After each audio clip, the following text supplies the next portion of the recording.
Vítajte priatelia v ďalšom zaujímavom videu na našom kanáli. Dnes sa spoločne pustíme do sveta tajomných bytostí, ktoré strašia ľudia už stáročia. Áno, hovorím o vlkolakoch. Tie záhadné stvorenia, ktoré sa podľa mýtov menia z človeka na beštiu pri splne mesiaca. Možno ste o nich počuli z rozprávok starých prarodičov, z filmov alebo ich spomínajú v históriách rôznych kultúr. Budeme skúmať hĺbšie, prečo práve vlkoláci, prečo sa tieto príbehy tak pevne zakorenili v našej kultúre. Je to len fantázia, alebo môže byť niečo viac? Sme tu, aby sme sa pozreli na vedecké, historické a kultúrne hľadiska týchto mýtov. A kto vie, možno nám naša cesta prinavráti zo pár odpovedí a možno aj nové otázky. Takže zarezervujte si pohodlné miesto, nalaďte sa na záhadnú vlnu a spoločne sa pustíme do objavovania príbehov o vlkolakoch. Nezabudnite dať like a prihlásiť sa na odber, aby ste nepremeškali žiadne z našich budúcich dobrodružstiev do sveta nevysvetliteľného. A teraz dajme sa do toho. Vlkoláci sú fiktívne bytosti z mýtov a legend, ktoré sú známe svojou schopnosťou premeny z človeka na zviera, obvykle počas splne alebo počas nočných hodín. Tento mýtus je rozšírený v mnohých kultúrach po celom svete a má rôzne variácie v závislosti od regiónu a histórie. Základným aspektom mýtu o vlkolakoch je schopnosť premeny. Podľa mýtu sa ľudia menia na vlkolaky, často s príchodom splnu. Počas tejto premeny sa ich telo transformuje a získava fyzické charakteristiky zvieraťa, najčastejšie vlka. Vlkoláci sú často považovaní za nebezpečné a agresívne bytosti, ktoré v noci vyhľadajú potravu a môžu ohroziť ľudí. Mýty o vlkolakoch majú hlboké korene v kultúrach po celom svete, a to od staroveku až po súčasnosť. V rôznych príbehoch sa môžu líšiť charakteristiky vlkolakov, pôsobia ako sa zmena uskutočňuje a ich vzťah k ľuďom. Niekde sú vlkoláci vnímaní ako obhajcovia alebo ochrancovia prírody, zatiaľ čo v iných kultúrach sú vnímaní ako zlé bytosti, ktoré môžu spôsobiť škody. História a kultúra mýtov o vlkolakoch sú pôsobivé a zaujímavé. Tieto príbehy majú korene v rôznych častiach sveta a prešli dlhým vývojom a evolúciu cez stáročia. Mýty o transformácii z človeka na zviera sa objavujú v starovekých civilizáciách, vrátane Grécka, Ríma a Egypta. Napríklad v Grécku bol známy príbeh o likantrópe, čo znamená človek-vlk. V stredoveku a renesancii sa mýty o vlkolakoch stali výraznou súčasťou európskej kultúry a v niektorých oblastiach Európy sa dokonca verilo, že niektorí ľudia boli skutočne vlkoláci a museli byť zabití. Mýty o bytostiach meniacich sa na vlka alebo vlkolaka sú prítomné v mnohých kultúrach po celom svete. Okrem európskych kultúr sa podobne príbehy objavujú aj v Ázii, Afrike a Amerike. Vlkoláci sú často vnímaní ako symbolické postavy, ktoré zobrazujú konflikty medzi civilizovaným ľudstvom a divokou prírodou. Ich premena môže reprezentovať temné stránky ľudskej povahy. S príchodom literatúry, filmov a iných médií sa mýty o vlkolakoch stali neoddeliteľnou súčasťou populárnej kultúry. Knihy ako napríklad Stretnutie s vlkolakom od Anny Rice alebo filmové sérii Twilight pridali nové dimenzie k tomuto konceptu. Historici, antropológovia a folkloristi skúmajú, prečo mýty o vlkolakoch pretrvávajú. Niektorí veria, že príbehy o vlkolakoch mohli vzniknúť z popisov reálnych chorôb alebo psychických stavov. Dnes sa mýty o vlkolakoch stále používajú v umení a médiách ako prostriedok na spracovanie rôznych tém od identity až po konflikty medzi ľudstvom a prírodou. Celkovo je história a kultúra mýtov o vlkolakoch bohatá a zložitá. Tieto príbehy odzrkadľujú ľudské túžby, obavy a spôsoby, ako sme sa snažili pochopiť náš vzťah k prírode a k neznámemu. Mýty o vlkolakoch majú rôzne variácie a rozdiely v rôznych kultúrach a regiónoch po celom svete. Tieto variácie vychádzajú z miestnych tradícií, histórií a spôsobov, akým boli vlkoláci vnímaní. V rôznych mýtoch môže byť forma premeny rôzna.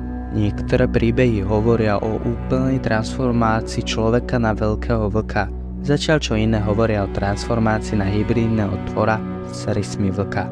Vo väčšine mýtov sa vlkoláci menia počas splnu, čo môže znamenať, že sú aktívni počas noci.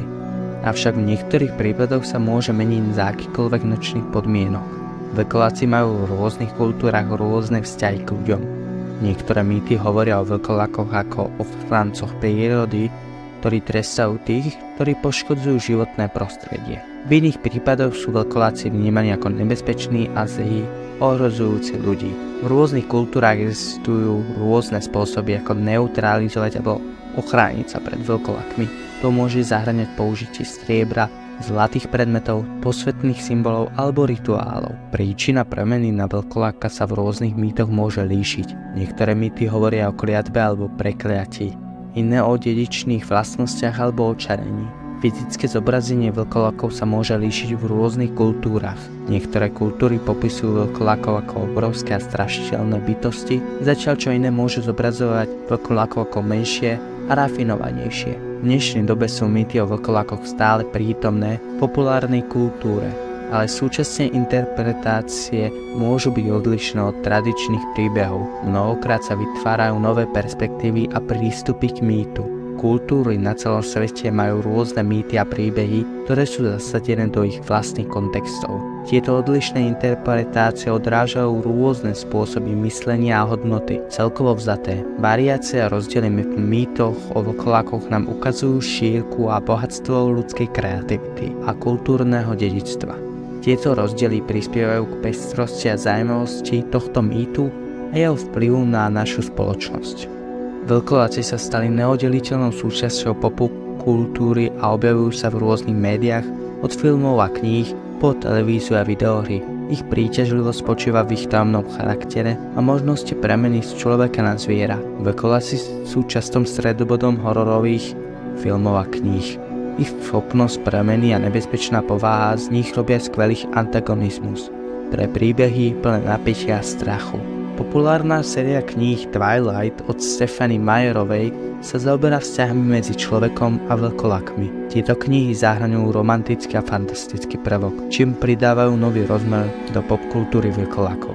Televízne seriály ako napríklad Teen Wolf a The Original zahŕňajú vlkolákov do moderných príbehov. Tieto seriály sa často zaoberajú témami identity, prijatia a boja medzi rôznymi nadprirodzenými bytostiami. Vlkoláci sa objavujú aj v mnohých videohrách. Niektoré hry umožňujú hráčom prežiť život vlkoláka, zatiaľ čo iné ich zahrnú do príbehov ako súčasť nadprirodzeného sveta. Mnoho klasických filmov o vlkolákoch bolo remakeovaných alebo adaptovaných do moderných verzií. Tieto adaptácie menia štýl, atmosféru a vplyv mýtov o vlkolákoch. Vlkoláci sa často objavujú na tričkách, plagátoch, hrnčekoch a iných produktoch. Ich obraz sa stal ikonickým symbolom pre tých, ktorí sa zaujímajú o nadprirodzené bytosti. Popkultúrne zobrazenie vlkolákov môže mať symbolický význam. Môže reprezentovať vnútorný konflikt, túžbu po slobode alebo skrýtú časť osobnosti. Celkovo môžeme povedať, že vlkoláci sa stali viac ako len mýtom. Stali sa ikonami popkultúry. Ich prítomnosť v rôznych médiách prispela k zachovaniu tohto mýtu v mysliach ľudí a zároveň pridala nové perspektívy a hĺbku k ich postavám a príbehom. Vedecký pohľad na mýty o vlkolákoch sa zaoberá hľadaním vysvetlení za týmito príbehmi a zároveň skúmaním ich možných faktorov, ktoré by mohli prispieť k vzniku a udrženiu tohto fenoménu. Niektoré vedci interpretujú mýty o vlkolákoch z psychologického hľadiska. Premena človeka na vlka by sa mohla symbolicky zaoberať výbuchmi neovládanej agresie alebo zmeny osobnosti. Mýty o premene počas splne môžu byť spojené s lunatickými stavmi, keď je vplyv mesiaca spojený s ľudskými zmenami nálady a správania. V minulosti sa niektorí ľudia narodili so závažnou fyzickou afekciu nazvanou hypertrichóza, ktorá spôsobuje nesmierne silné ochlpenie tela. Títo jedinci mohli byť považovaní za vlkolákov kvôli svojmu vzhľadu. Ergotizmus je otrava spôsobená použitým plešnovitového organizmu ergotu. Symptómy môžu zahŕňať halucinácie a krče, ktoré by mohli byť interpretované ako premena. Ergotizmus môže byť základom niektorých príbehov o vlkolákoch. Niektorí vedci upozorňujú na to, že mýty o vlkolákoch sa mohli rozšíriť prostredníctvom literatúry a histórie, a to prostredníctvom strašidelných príbehov alebo politických podnetov. V niektorých prípadoch môžu mýty o vlkolákoch reprezentovať snahu kultúr, identifikovať sa a vytvárať hranice. Môžu mať aj účel zjednotiť ľudí v spoločnosti prostredníctvom spoločného nepriateľa. Niektoré vedci navrhujú, že strach z vlkolákov by mohol mať pôvod z evolučnej adaptácii na nočných dravcov. Sociálne sa mýtus o vlkolákoch mohol zakoreniť ako spôsob udržania bezpečnosti v noci. Celkovo vedecký pohľad na mýty o vlkolákoch sa snaží nájsť racionálne vysvetlenia pre tieto príbehy, pričom skúma kultúrne, psychologické, biologické a historické faktory. Aj keď sa nejedná o konkrétne vedecké dôkazy, tento prístup pomáha lepšie pochopiť, prečo sa tieto mýty vyvinuli a prečo zostávajú také zaujímavé pre ľudskú myseľ. V oblasti skutočných prípadov a mýtov o vlkolákoch existuje zaujímavá dynamika medzi tým, čo sa udialo v skutočnosti a tým, čo sa rozvinulo ako legenda a mýtus. Vo svete bolo niekoľko prípadov, kde ľudia tvrdili, že sú vlkoláci alebo že mali schopnosť premeny. Tieto prípady môžu byť spojené s psychickými poruchami, halucináciami, oduševnením alebo inými faktormi. Skutočné prípady môžu byť spájane s historickými záznamami o udalostiach, ktoré boli neskôr skreslené a pretvorené na mýty. Napríklad prípady o vlkolákoch môžu byť spojené s medveďmi alebo inými zvieratami. Niektoré príbehy o skutočných prípadoch môžu mať za sebou záznamy a určitých svedkov, ktorí tvrdili, že videli osobu premieniť sa na zviera. Tieto príbehy sa často šírili ústnym podaním a mohli sa stávať súčasťou miestnych mýtov. Vo viacerých kultúrach sa môžu príbehy o ľuďoch meniacich sa na zviera spojiť s identitou a snažením oddeliť sa od iných skupín. Môže ísť o spôsob, ako zdôrazniť odlišnosť alebo silnú pripútanosť k určitej komunite. Skutočné príbehy môžu byť nesprávne interpretované alebo prehnané. Historické udalosti sa môžu stať základom pre fantastické a mýtické príbehy, ktoré sú rozvinuté v rámci kultúrnych kontextov. Zaujímavé sú rozdiely a podobnosti medzi skutočnými prípadmi a mýtmi. Skutočné prípady môžu byť úplne odlišné od mýtov alebo sa môžu podeliť o niektoré spoločné prvky. Celkovo je dôležité rozlišovať medzi skutočnými prípadmi, ktoré sa môžu zakladať na faktických udalostiach alebo psychických javov, a mýtmi, ktoré sú fantastické a kultúrne závislé koncepty. So zbieraním a analýzou týchto príbehov je možné lepšie pochopiť, ako ľudia vnímajú a interpretujú svet okolo seba. A tak sme sa dostali na koniec našej cesty do sveta tajomných a záhadných vlkolákov.